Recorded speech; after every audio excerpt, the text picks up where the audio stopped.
One of the biggest things is that actually, if you are listening to other people and you're really taking in what they're saying, that is fundamentally the best thing you can do.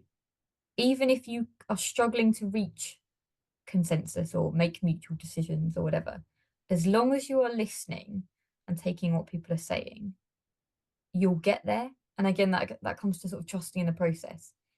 Just listening and really valuing what other people are saying, you'll get there eventually. It might take longer, perhaps, if there are lots of different voices in the room wanting different things. But, you know, step by step working through it. And again, if as long as you're grounding everything that you're doing and what you're hearing, you can't really go wrong.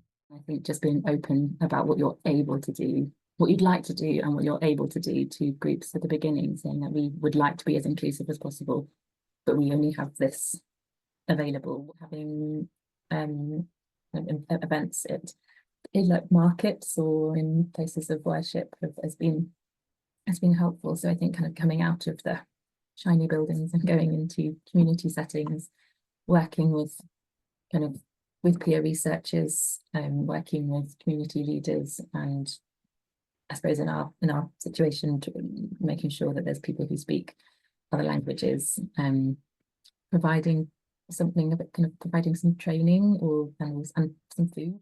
Your first session maybe should just be a letting people talk session, because it might be the first time they feel heard or being able to open up. So try and it might be helpful to build in a kind of slightly unstructured getting to know each other talking session as part of your workshop or your project or whatever it is that you're doing.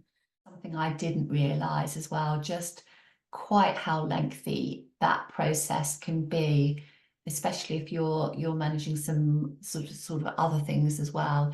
I think it's really, really important to keep people engaged. It's just keeping people in the loop of what that next stage is. And if it's going to be quiet, it's well worth letting people know that it's going to be quiet for a little bit, or roughly the amount of time. If it takes longer, you know, you might hear from us again in, you know, 4 weeks, you know, 8 weeks, couple of months. If it's longer than that, just an email out, you know, sorry, we are still here.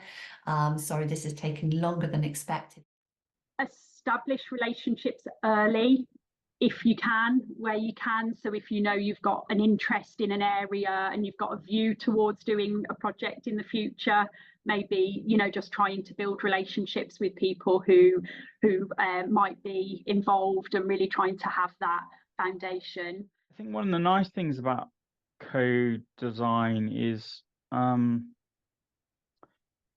you almost you don't want to be too polished, and people will really value you for showing some of that vulnerability as a project leader of a co-design project. So I think there's a lot of value in actually saying, you know what, we also don't know what this is going to end up like. We're all going on that journey together.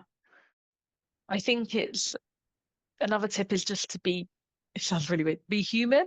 We're all people. And I think a lot of good co-production has to come from the place of it's relational, it's people, it's passions, motivations, and feelings. And I think we just need to embrace and lean into that and give ourselves to it, like be open ourselves as researchers, that we don't have to be sort of super professional and boundaried. I think we do need to find those common relational kind of points of connection.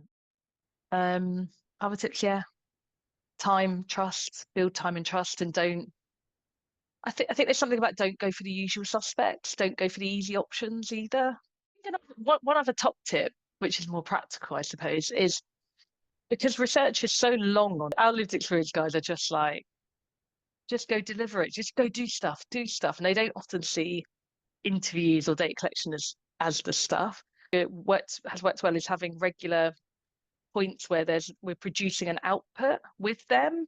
So it's keeping them feeling like it's productive stuff.